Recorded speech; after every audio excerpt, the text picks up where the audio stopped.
Welcome to Quickfire Questions with Fairfax and Favour, where we will be putting some quickfire questions, as the name might suggest, to some of the best riders in the business. And today's guest is the Bicton 5-star winner, Gemma Tattersall. Gemma, are you ready? I'm ready, Nicholas. What is your favourite TV programme? I absolutely love Friends. So relaxing and funny. What Fairfax and Favour boot would you wear to a trot up? I love the Reginas. They kind of can go with anything, and I've got a few different colours, so to match it with jackets and tops and things like that. And I also love the over-the-knee Amira boots as well.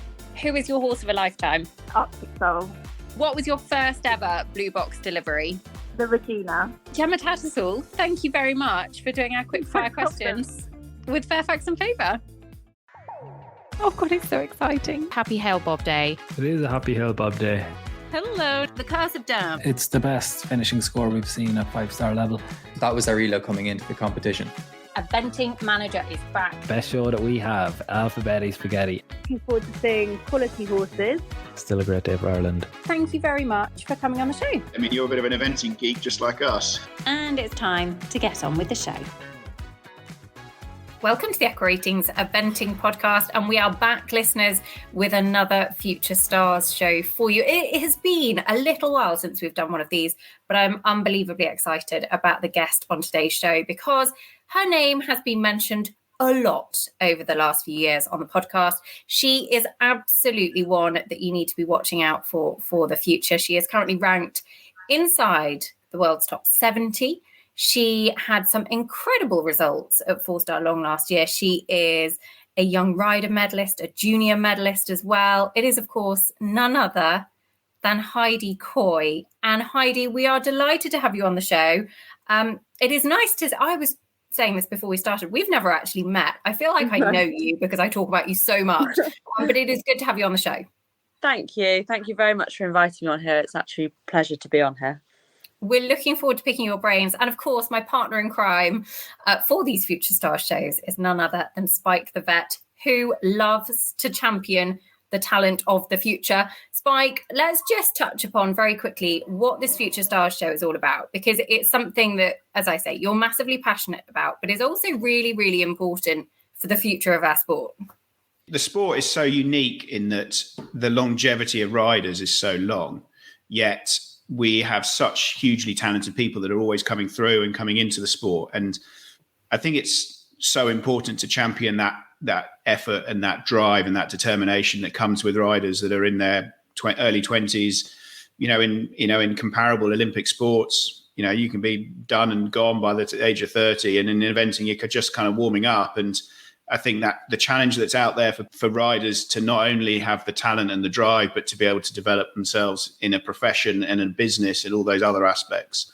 So, yeah, I'm a massive supporter and champion of developing and supporting, all riders, but particularly as the youth come through. And I think Heidi will be a really fascinating person to talk to this evening, because she'll have that, her aspect on coming into the sport and coming into that age group. And, unfortunately for her, COVID's rather completely banjaxed 2 years of being very competitive at the young rider level. But now she's, stepping into, at 21, suddenly you're stepping into the sort of the adults and certainly into that sort of senior age group and the challenges that can come with that, and continue to be competitive. But, one thing that Heidi definitely is seriously competitive. She's smiling, Spike's smiling, we're all smiling at that. Right, Heidi, let's just go back a few years, because how did you fall in love with horses, and what was your introduction to the sport? So basically, my mum actually had a few horses, and she actually did some B events when I was very small. I was sort of about 3 or 4, and she had her own horse, and she was juggling, looking after me and my brother, and had an event horse, and she evented up to 100 level. And then basically, I just remember, obviously, when I was a bit older, someone said to me, "You do realise you will be riding ponies and horses for the rest of your life?" And I was thinking, gosh, what does that mean? Because at this point, I had this little Shetland pony, and it was already brought before I was even born. So basically, I was like determined to ride this pony. And actually, when I was younger, I wasn't that interested. I was actually quite nervous as a kid. And I remember my brother actually being better than me, and he actually quite enjoyed it, and he was a bit braver, and I was like, oh no, I'm never gonna ride these ponies. And actually when I was about 6 or 7, I got a really good little pony, and I remember mum saying, get on this pony, and I was so nervous, but the only reason we bought it was because it trotted over a crosspull. And ever since that day I haven't really looked back, and I actually had some very good ponies, and I used to do showing, so I did the working into ponies, and I was very lucky. I actually had a winner at Hickstead in the nursery stakes and was second at Hoy's, and going around that main arena was pretty cool, and I was only about 12. And then my mum actually trained with Caroline Moore, and mum was like, oh, I wanted to get you started some lessons with Caroline. And I went up there on my ponies, and she was like, you must buy an event pony. So we went out and bought a 14-hand pony to do workers on and eventing. When I was 13, that's when I started with my first BE80 at Frickley. I remember it so well. And ever since then, carried on ponies and moved on to horses. So I absolutely love it. I want to touch upon the sort of your start in the show ring, because we've got seen other riders, the likes of Laura Collett, Charlotte Dujardin, both of whom, saw a massive amount of success in their early sort of childhood in the show ring that they have then put to great effect in their respective eventing and dressage careers. Do you think that is a real skill that you learned at a young age in terms of presenting a horse or a pony at that stage that you are now able to carry through? And is that something that you have brought forward now you're eventing and that is your job? Yeah, no, definitely. It got me to ring practice, ring craft. It got you to ride neatly. And actually it was the biggest thing I found was dealing to ride with the pressure, going to Hoy's in that small arena, going to Hickstead, it was that pressure on you. And actually it really got you to, from a young age. I mean, I went to Hoy's when I was 8, and you've got to present, in front of the judges for your dressage, and it definitely puts you in a good stead for the eventing. I think it kind of eventing leads on from the workers. So definitely a really good thing. I really enjoyed it as well. Let's be honest, how much showing did you do once you got the taste of eventing? I think I finished the year, and then I actually remember going to Weston Park, and I said to Caroline, I'm doing the 100 on my pony because I really want to do it. It's my last year. And she was like, no, you're not doing that. You're doing the junior 1-star at time, obviously now 2-star on your horse. And I remember going down to Weston Park. I did my dressage on the Thursday, and then I went to Hoy's on the Friday with my 14-hand pony, and she actually came 4th. And then I managed to go back to Weston to finish my competition, and then I think that was one of the last ever showing events I did. What about the kind of the journey then? So you'd obviously had a pretty good taste of success early on in your eventing career as such, because am I right in saying 2014, so you would have been 14? I think you're born in 2000, so 14, and you qualify for you hadn't been competing eventing very long, 2 years, for the Grassroots Championships at badminton. Had badminton been somewhere that you'd thought, I really, really want to compete here? Or was that the sort of a turning point for you? No, definitely. I had, again, my little 14-hand pony, and she was great. And I managed to qualify for the 90, actually. And it was in 2015, and she came 3rd. And I remember the prize giving in front of the house. And I thought, gosh, I want to do the big badminton, not just your little 90. But I definitely had an aim to go there. And then once I was there and just, cantering through the lake was just an amazing experience, and definitely one I definitely want to do again. So Heidi, from what age did you start working with Caroline Moore? She's someone that's been a real support and almost, been like a mentor to you. You mentioned her just then when you were, a very young age. How did that develop and how did that start? So again, because my mum trained with Caroline, and because I'm so lucky I'm only 15 minutes away from Vale View, which is where Caroline is based, I started probably when I was about 12, and I'm just turned 22, so probably a good 10 years of training and grilling from Caroline. But she has been the biggest part of my eventing career, probably. To be fair, she found my junior rider horse, Royal Fury. She was the one that told me to go look at him, and found Helenza, also another chestnut mare that I own. And she's been there through thick and thin. And not only has she coached me, obviously, with my horses, but she's also been a very good friend to me. And it's so nice when I go to the events that I know we've got a plan in place and she's there. She warms me up. We both know each other. We both know when like one's a bit more nervous or, you know, and she's always there pushing me, but in a really good way and keeping me confident. Because even though I probably come across as a really confident person, I'm actually quite a nervous person at the same time. And I get quite like worked up about the events. And I think when, you know, I've had some good success in the past and I think I put a lot of pressure on myself to be that person that's at the top because you've been there. I think that's quite a hard thing as a young rider. Is that more where the nerves come from, as opposed to, so the nerves of you wanting to do well, as opposed to the nerves of actually this is quite scary? Yeah, like I don't really ever get nervous and think it's out of my comfort zone. I get nervous because I want it to go well and I want the horses to go well. And, you know, obviously a lot of time and effort has gone into these horses and you want it to pay off and you want, you know, my parents have been amazing and you want them, you know, to show them that what you've done and your trainers and not let the horses down. I think that's where my nerves comes from rather than actually nervous of doing the event. I think it's very interesting, that sort of internal drive that you have from that point of view. And I think that's a really interesting aspect of, you know, not wanting to let the horses down. When does it then evolve into changing from, you know, from it being internal to actually accepting that external drive is there from, let's say, owners, you know, family and supporters and things like that? Do you try and absorb that or do you try and keep it out? No, I mean, I try like take it all in. I try, you know, like my owners and they all help me as a person. And I definitely got better over the years as I've grown older, obviously, just to believe in my horse and be happier with, you know, say if you go in and to a show jump round but you have a rail, but actually be really chuffed with how the horse has jumped rather than thinking, oh, well, it wasn't a clear round. And I definitely have got better with that. And that just comes with a bit of age and time and experience. But it is when you've got your juniors and young riders that you're chasing and you think, gosh, can't have a pole down because the selectors but actually, you know, everyone makes mistakes and you've just got to go on the horse's performance and just hope that you've done, you know, all your training to prepare for the best.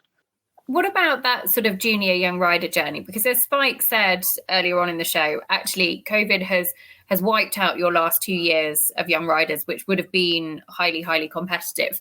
So I guess, first of all, it was a horse called Royal Fury who actually took you to your first championships, which were the Junior Europeans in Fontainebleau back in 2018.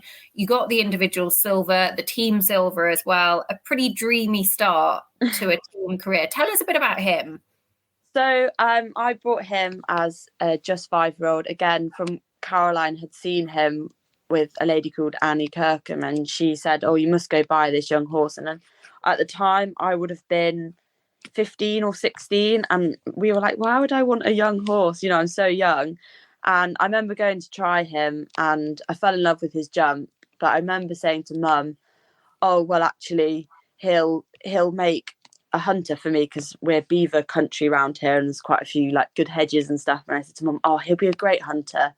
And he'd actually, not many people probably know this, but he actually failed the vet as a sort of 5-year-old on x-rays. And so I remember saying to Mum, oh, we'll just buy him as a cheap project for hunting. And then I got training a bit with him with Caroline and she was like, no, this horse is too good to hunt. And I was like, okay. And if you got him out the stable, you know, he's got short legs, croup high, you know, he's not a flashy horse at all, as Spike will know, as Spike's seen him.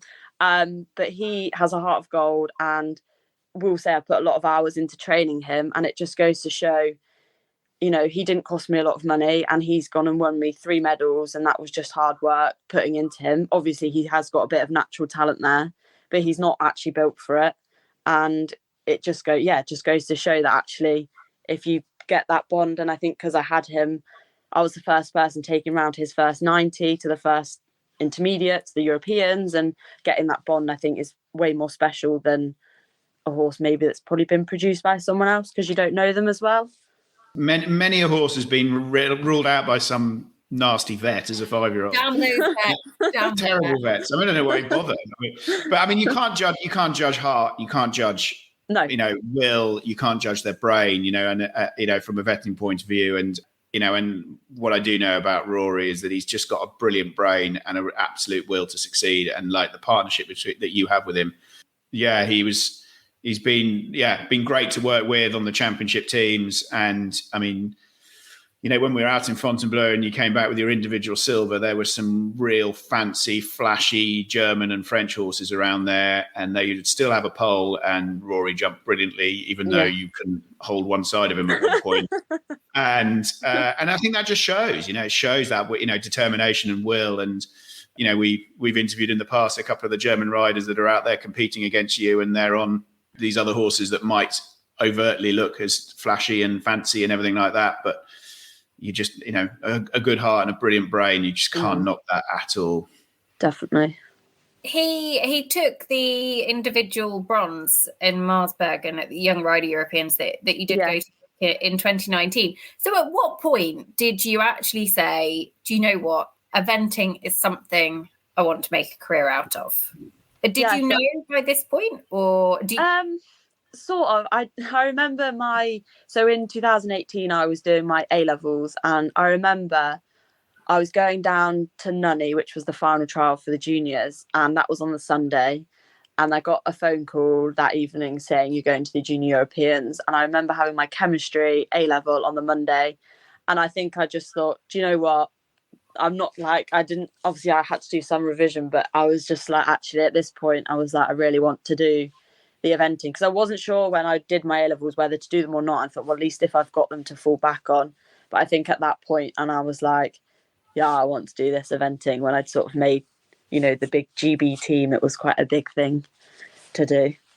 So what's your setup now? Because your family are dairy farmers. Yeah. Your mum obviously has a horsey background, but didn't compete at, I think I'm right in saying, at a particularly high level or anything like that. So from a very sort of normal horsey background in that respect. Yeah.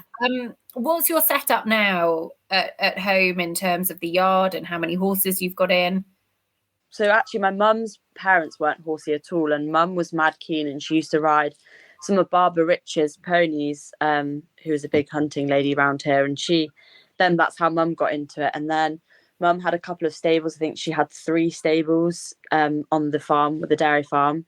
And then we slowly built some more. And now I've actually got probably 11 in of my own, that I ride. And so, to be fair, we're a dairy farm. We don't have amazing facilities. I've got a 20 by 40 old rubber school that's been down that Dad built however many years ago.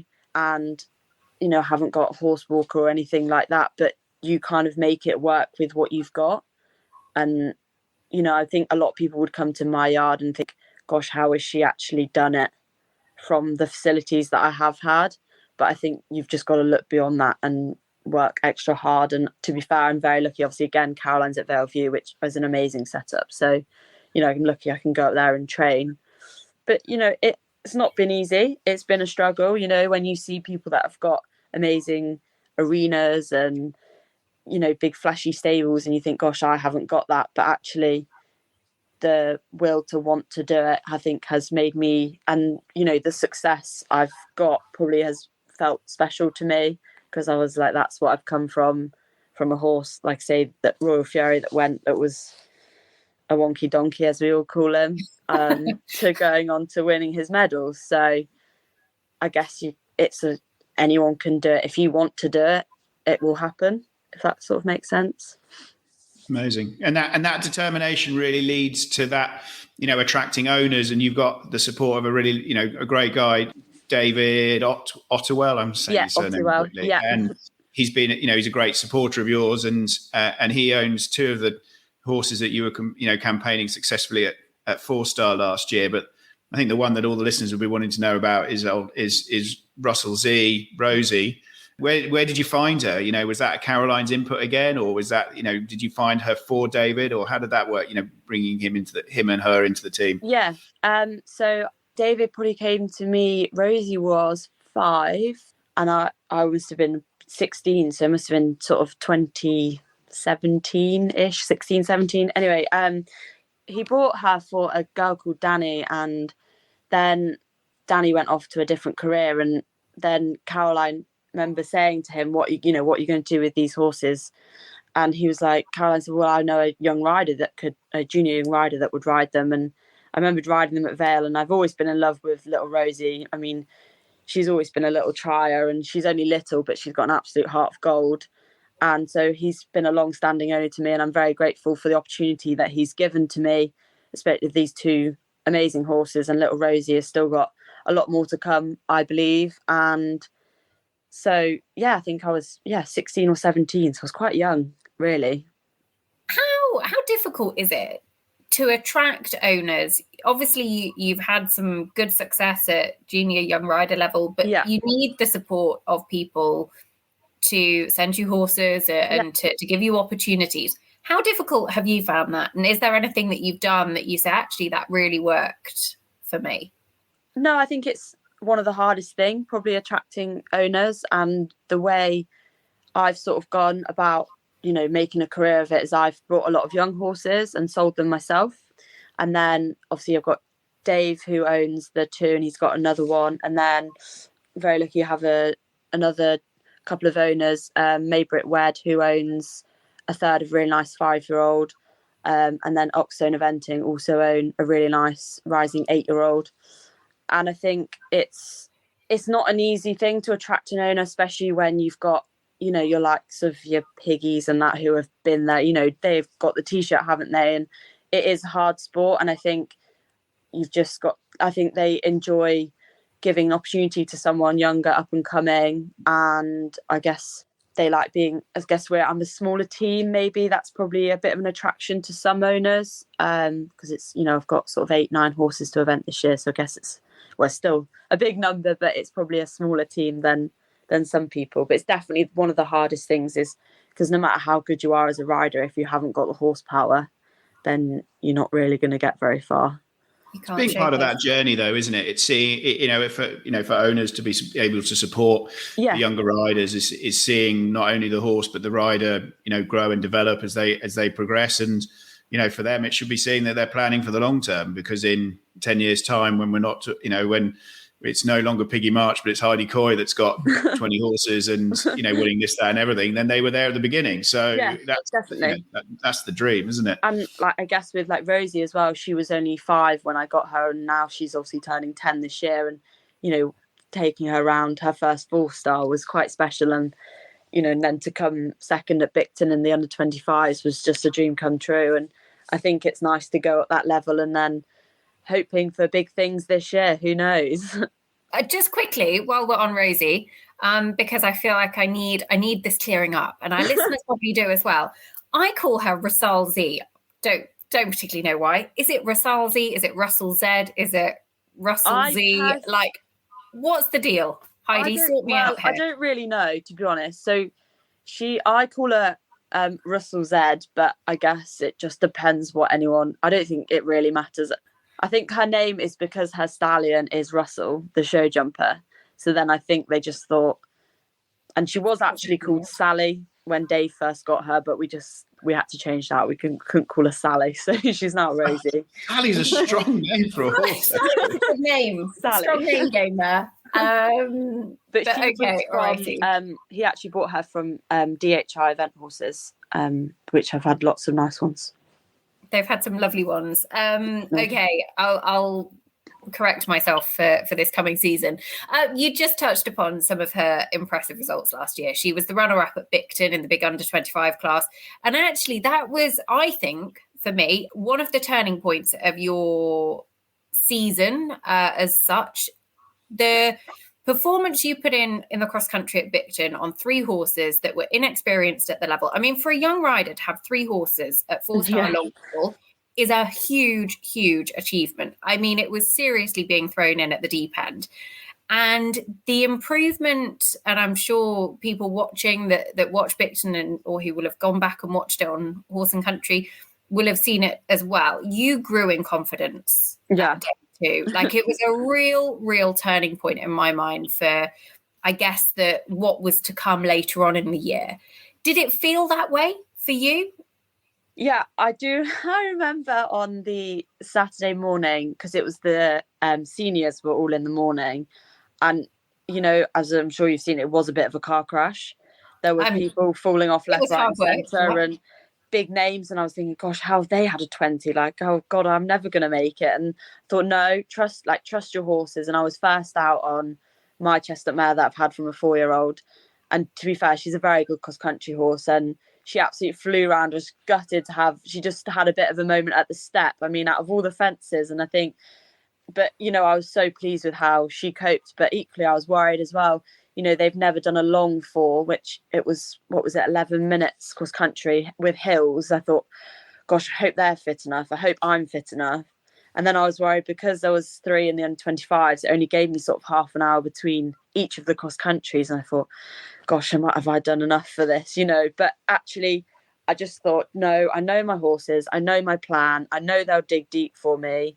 And you've just got to go out. It was one of them courses that if you went out and attacked it, you made it round. And if you sort of didn't, then you just sort of had a bit of a whoopsie maybe halfway around or something. And it definitely made my realise that my plan in place that I do for my horses did actually really work. Did work. It absolutely did. I mean, all 3 of them went very, very well. 2 in the top 10, Russell Z. See, getting in there. She was second. She finished behind Bobby Upton on the podium. And then obviously there were some very, very good results in 4-star shorts throughout the year. I know they went very, very well at Hartbury and went on to Blenheim, where See, I'm slipping up already. Russell said, Rosie, just call her Rosie, finished 7th there. So what is the plan? Obviously, you've got the 3 sort of the 4-star horses. I know Rosie is 5-star qualified. I think one of the others, Helenza, is it? Yeah. Is 5-star qualified as well. Yeah. So you're obviously only 22, just turned 22. What is the plan? Will we see a 5-star in 2022? Or definitely a plan in place. I mean, obviously anything can happen with the horses. I'd love to go to Bramham because I've never actually been, because obviously last year was changed to Bicton. So I'd love to have the 3 in the under 25s at Bramham, and then maybe potentially the 2 girls to go on and do a 5-star, all being well. Exciting. Very exciting. What about any other horses in your yard? Can you give our listeners one to watch? They love a horse to follow that they might not have heard of, that they can.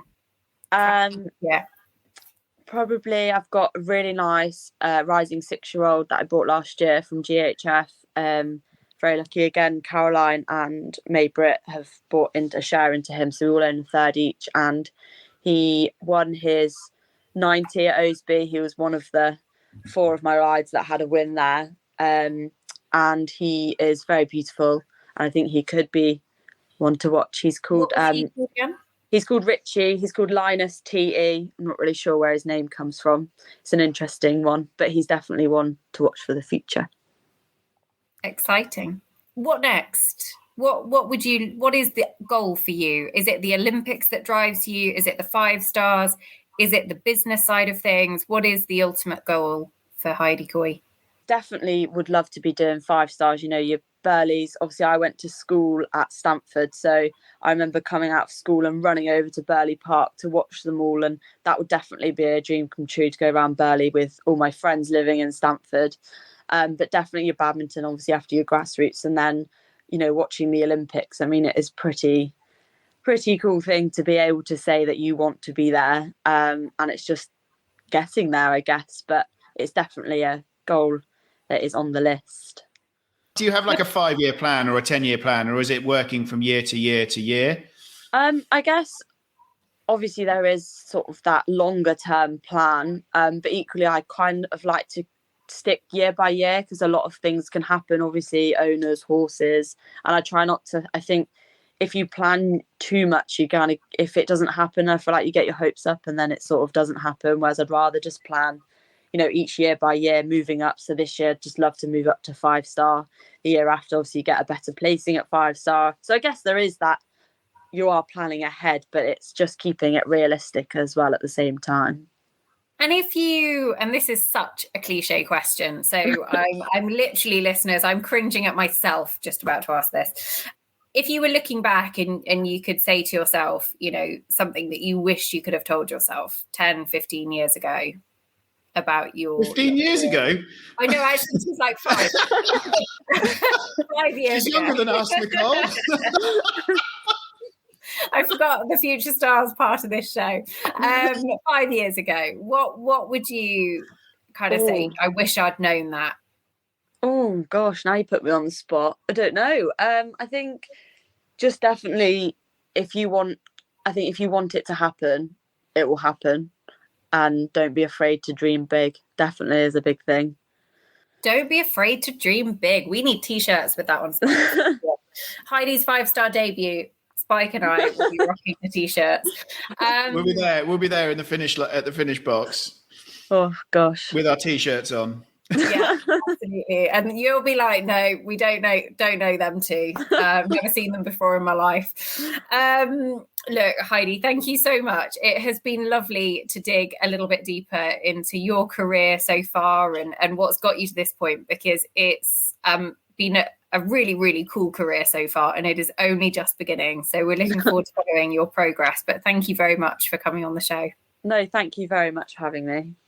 It is a pleasure. Spike, I love these shows because these are very much, you know, the future of our sport. And the riders like Heidi that we've had, Felicity Collins, Susie Berry, Calvin Bockman, the young. We did a show with him on the Future Stars show, Emma Brasso as well. Very much are going to be the stars of the future of the sport. And they're already stars now. So we're lucky to be able to enjoy a little insight into what it is that makes it happen. Well, very much so. And I think, as you say, the future's now. I mean, there'd be plenty of riders out there that would have been giving their hind teeth for the results that Heidi got last year and the quality of horses and how she's produced them. So, yes, it is the future, but I think there's a lot to be excited about right now. Well, we will watch this space. Heidi, good luck for the start of the season, which is coming around very, very quickly. Spike, always a pleasure. And listeners, we hope you've enjoyed it. If there are any riders that you think we should do a Future Stars show on, then get in touch. We would love to hear from you. Let us know what you think. And we'll be back very soon with more on the Echo Ratings Eventing podcast. Thanks for listening. Thank you for listening to the Echo Ratings Eventing podcast. Have a wonderful day, everybody. And I look forward to having you back with us soon. Don't forget to follow us on Facebook and Instagram for more. Listeners, we'll speak to you again soon.